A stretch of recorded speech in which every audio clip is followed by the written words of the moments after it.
Bonjour tout le monde, ici Sébastien McMahon de IA Groupe Financier. Je suis de retour pour la revue de la semaine se terminant le 10 octobre 2025. Le titre de la revue cette semaine, Relancer la machine, c'est les intentions du gouvernement fédéral avec le prochain budget qui s'en vient le 4 novembre. On veut relancer l'investissement au Canada, mais juste vous montrer dans quelques minutes comme quoi il faut relancer l'appétit pour investir dans le secteur privé.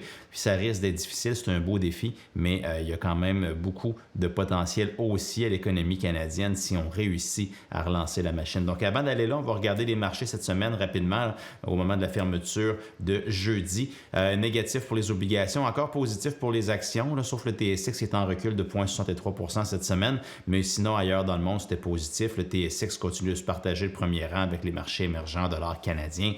Pour les autres classes d'actifs, pétrole à la hausse, dollar canadien, l'euro en fort recul cette semaine. Pas de données aux États-Unis, on dirait que ça amène un peu d'intérêt vers le dollar américain qui est une valeur refuge. Donc, est-ce que c'est passager ou est-ce qu'il y a quelque chose qui est en train de se passer en dessous du capot?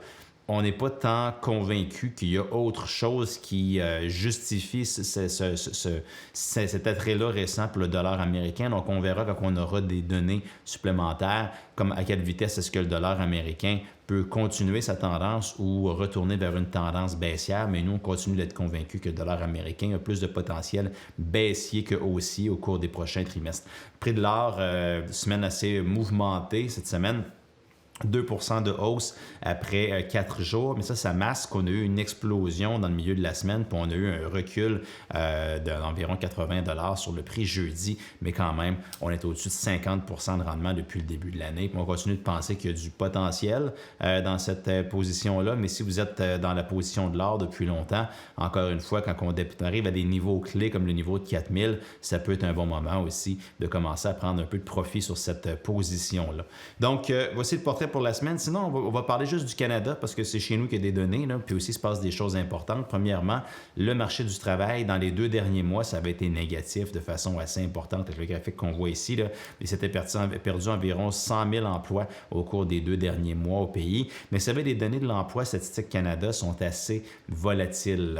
Donc, il faut se fier à la tendance plutôt que se fier à des chiffres mois sur mois qui sortent. Puis là, on a eu un rebond assez impressionnant. Ce qui était attendu, c'était 5 000 emplois de créés dans le mois. On en a eu 60 000 finalement. C'est un mix de secteur privé, secteur public. Il y a beaucoup de construction de biens dans le secteur manufacturier qui a contribué. Le mois dernier, c'était une grande perte d'emploi au niveau des travailleurs autonomes. Généralement, c'est la catégorie la plus volatile. Puis on se serait attendu à ce que s'il y a un rebond ce mois-ci, que ce soit cette catégorie-là qui le mène. Mais non, c'est plutôt les emplois à temps plein qui expliquent le rebond ici. Donc, est-ce qu'il y a un signal comme quoi tout est réglé au Canada? Absolument pas, mais probablement que la tendance continue d'être à la baisse. Les données n'étaient probablement pas aussi mauvaises dans les 2 derniers mois que ce qui était répertorié. Probablement que ça ne va pas aussi bien ce mois-ci que ce qui est répertorié non plus.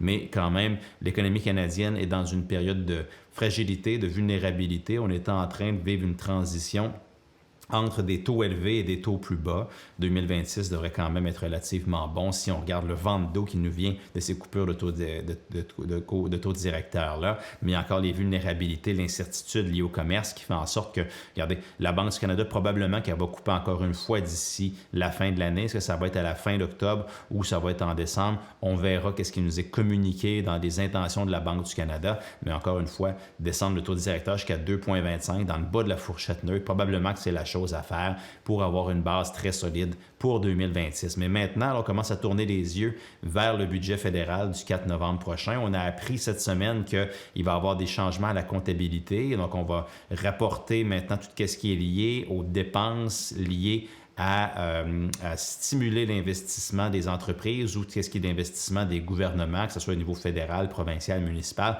Ça va être rapporté dans une colonne différente pour séparer le budget d'opération du budget d'investissement. Après ma barre, c'est difficile d'être contre le principe, mais ça vient quand même ouvrir la porte à de la comptabilité créative, là, parce que qui va décider qu'est-ce qui est des dépenses liées à de l'investissement? Bien, ça va être à la discrétion du gouvernement fédéral. Donc, vous voyez que probablement que ça va prendre quelques budgets là, avant de placer tout ça. Mais aussi, on a aussi appris que le gouvernement va produire son budget maintenant à l'automne plutôt qu'au printemps.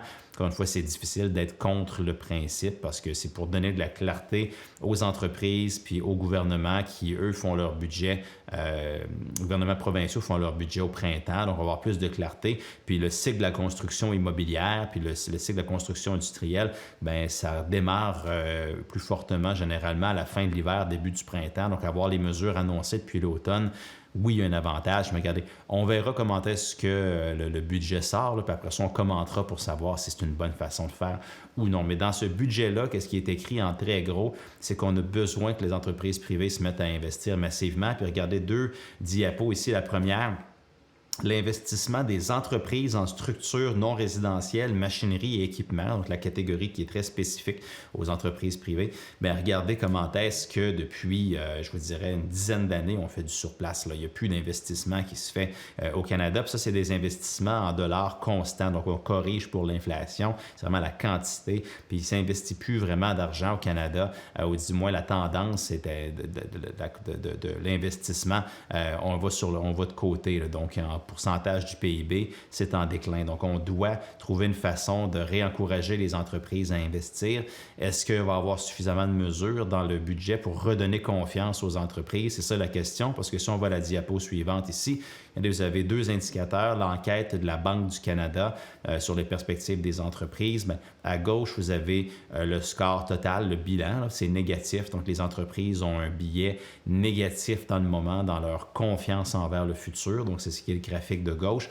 Puis le graphique de droite, quand on regarde, c'est quoi les intentions d'investissement en machines et matériel? Mais regardez, les intentions sont très, très, très faibles dans le moment, sont presque nulles. Donc, est-ce qu'on est capable de revirer ce bateau de bord-là? Est-ce qu'on est capable de relancer la machine? Ça va être ça le grand défi du gouvernement fédéral avec son budget le 4 novembre. Donc, c'est à suivre. Maintenant, ce qu'on va surveiller la semaine prochaine, on a le baromètre des affaires FCEI puis les ventes manufacturières au Canada. Donc, confiance des entreprises, puis à quelle vitesse est-ce qu'on est capable de vendre notre production manufacturière. Donc, dans le cadre actuel, assez important comme donnée. Puis aux États-Unis, on va voir l'enquête NFIB sur les perspectives, sur l'optimisme plutôt des petites entreprises. Ça, on va l'avoir parce que c'est des données du secteur privé. Ce qui était annoncé, mais probablement qu'on n'aura pas à cause de la fermeture du gouvernement américain, c'est l'inflation de l'IPC puis les ventes au détail. Sauf que l'inflation, c'est une donnée qui ne peut pas être retardée indéfiniment parce qu'elle sert à l'indexation des paiements sur le filet social américain, la pension de sécurité de vieillesse et tout. Donc, ce qu'on a entendu aujourd'hui dans les nouvelles, c'est que les fonctionnaires vont rentrer quand même pour produire ces données-là, mais probablement qu'on va les avoir d'ici la fin du mois d'octobre, pas nécessairement la semaine prochaine. Donc, probablement que la semaine prochaine, on n'aura pas encore beaucoup de choses à se mettre sous la dent encore sur l'économie américaine. Donc, ça fait le tour pour la semaine. Toujours un plaisir de vous servir. Si vous appréciez le contenu, je vous encourage à le partager, mais surtout à nous revenir la semaine prochaine.